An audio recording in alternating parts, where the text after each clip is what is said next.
trying to preserve our history, so I figured I'd pick the top of the crop first and then work my way down. So you like my number one guy here. That's just because I'm older than you are. Hey, so tell the folks, let's go all the way back when Keith Ball first got a mini bike. Tell me some stuff. Oh, God. Well, I'll tell you, my first vehicle was when I was 15 and a half. It was a Honda 55 Super Cub. I immediately modified it, and at the time, when you metal flaked something, or at least when goofballs metal flaked something, you took glitter and you dropped it all over the gas tank and you put resin over it. And so that's how I metal flaked my gas tank. Although now if you ran your hand over it, it'd just tear the hell out of your skin. Because no. So then anyway, I had this little motorcycle, and it was my only vehicle. Now, I went to my dad and I said, I'm buying a motorcycle, and he said, I hate motorcycles. He said, I'll tell you what. He said, my dad drove to work the same way every day for 40 years. And he drove to Signal Hill, and he worked in the oil fields. Well, one day a guy goes by him, a young guy goes by him on a new motorcycle. And he doesn't think much of it. But as the days go by, this guy goes by him, and he goes by him faster, and then the motorcycle's a little modified, and then the guy's growing a beard, and the guy looks more like a biker. And so one day this guy goes roaring by my dad's. He's probably cut his pipes off. He goes roaring by my dad, and he goes down. And my dad pulled over and ran up to the guy and said, "Are you okay?" And the guy said, "Yeah, I'm okay." And he says, "It serves you right, you son of a bitch." And he got back in his car, and he went to work. But, he made sure that the guy was okay. But so he told me, he said, "You can have a motorcycle," but he said, "I won't loan you money. I'm not going to pay for your insurance. I'm not doing anything. It's on you, because I don't like motorcycles." Well, I got a tweet here, and Jack, I don't know where he's from, but he says, is it true that you started the bait, the thing with a bait? Well, actually, I met Lou Kimsey, and Lou Kimsey started a bait, and him and Joe Teresi and Mill Blair, they actually started the Modified Motorcycle Institute or something, but then it evolved into a bait over just a couple of months. Anyway, they started a bait, and I was like 22 years old, and I had just got back from Vietnam, and I was going to college on the GI Bill, and I was building motorcycles and learning how to build engines from Bob George, and this new motorcycle magazine came out, so I wrote to it, and I said, I helped this buddy of mine build a knucklehead, you might want to see it. Well, as it turns out, Easy Riders was being published in an apartment house in Seal Beach, which was only like 2 miles from where this guy's bike was. So Luke Kimsey came over, and he looked at this guy's knucklehead that we built, and it was a pretty nice bike. And so he said, okay, I'll feature it. He said, but I really like your bike. And at the time, I rode an 80-inch shovel head that we had modified and put UL wheels in, and it was a rat bike. It was a god-awful looking motorcycle. It was all black and covered with grease. And he said, now don't do anything to it. Leave it just like this. I want to feature it just like this. So I met him about a week later with Brad, my buddy in the knucklehead, and my shovel head, and we met in some oil fields, dusty oil fields, with Pete Chido, the little photographer who always did feature bikes. The guy was a magnificent photographer, didn't know anything about being a biker. He just would stand there and take pictures and keep his mouth shut.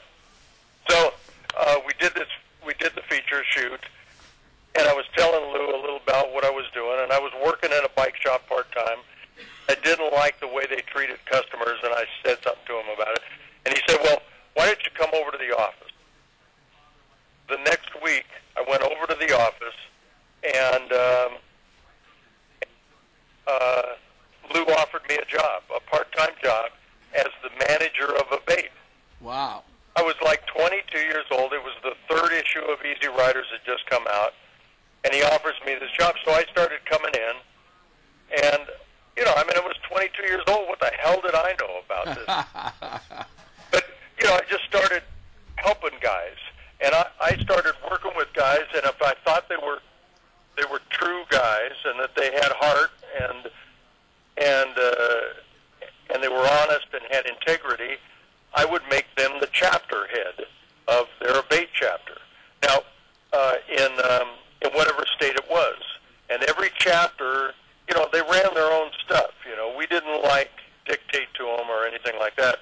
We just shared information. We were the source of information, and you know, we shared logos and things like that so they could set up a chapter.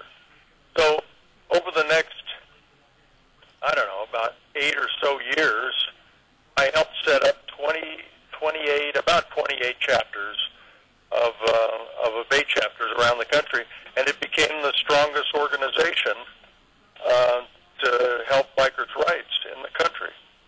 And at the time, it was after abate started that the AMA got involved in legislative issues. That's pretty cool, man. Hey, I got another email here from, this is from Panhead Billy. And he wants to know if the bike building shows are done, or is there still some kind of life left in maybe bringing some of that stuff back? That's interesting, and you and I both know lots of perspectives as far as that goes. And now you've got these bike club shows, the Sons of Anarchy and Devil's Ride, and they seem to be very popular right now. I think the bike build-offs will come back someday. They're bound to. You know, they just did that recent build-off between Jesse James and the Tuttles. Right. So it's bound to come back. Well, you know, and Billy Rogue was telling me Billy finished that bike for the wall and stuff over there in prison, and so he's still wrenching. Oh yeah, absolutely. I mean, you know, of course, guys are still building motorcycles. The series just went away, and someday it'll come back.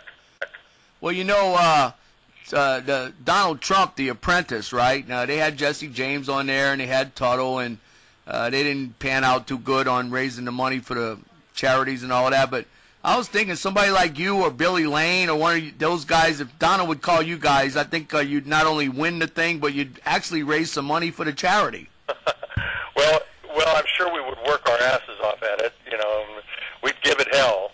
Yeah, man. So, hey, now let's go a little further now. Okay, so you were working for Easy Rider and everything, and then after you did your time there, you decided to start an online magazine. Now, what was your experience on the computer back then? Was like a big old giant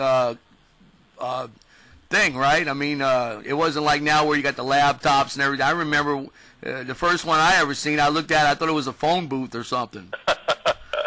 Well, when the internet kicked off, and it was right around 1996, a guy came to Easy Riders, and of course he wanted to start EasyRiders.com. And Joe at the time said, no, let's wait a while and we'll check it out. Well, you know, he was anxious to do it. He was anxious to show what he was capable of. And so he came to me and he said, I'll start a website for you, and let's, you know, as a demonstration of what I'm capable of. And so we did. We started BIKERNET.com. And basically at the time, because I didn't want to compete with Easy Riders, I just did motorcycle fiction, and I sold my books.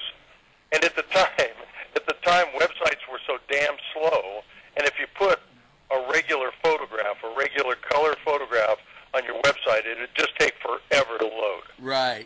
So we tried to do everything with John Toll black and white illustrations, and we did very few images, and you know, and I just did fiction stories on there and had some fun with it. Well, when the company went public and I decided I'd leave and sort of semi-retire, and I thought maybe I could write some books, and I moved to San Pedro, bought a little house in San Pedro, and went through my 5th divorce, and so I moved down to San Pedro, and I just started having a good time and being able to work on motorcycles, and guys came to me and said, man, you really need to do the website. endeavor because, as you know, websites eat you alive. Oh, yeah. You know, I'm sitting in a chair right now because of it. Yeah, I meant today we're probably going to launch 2 or 3 articles on BIKERNET today. You know, I mean, it's just constant. And Right. tomorrow we do the news. Sunday we do the news again. I mean, you're just putting up content constantly. And then this year we expanded the website to be BIKERNET, which is sort of the chopper biker website. Now we got BIKERNET baggers and BIKERNET trikes. Yeah. We're working with Genevieve Schmidt with Women's Riders Now.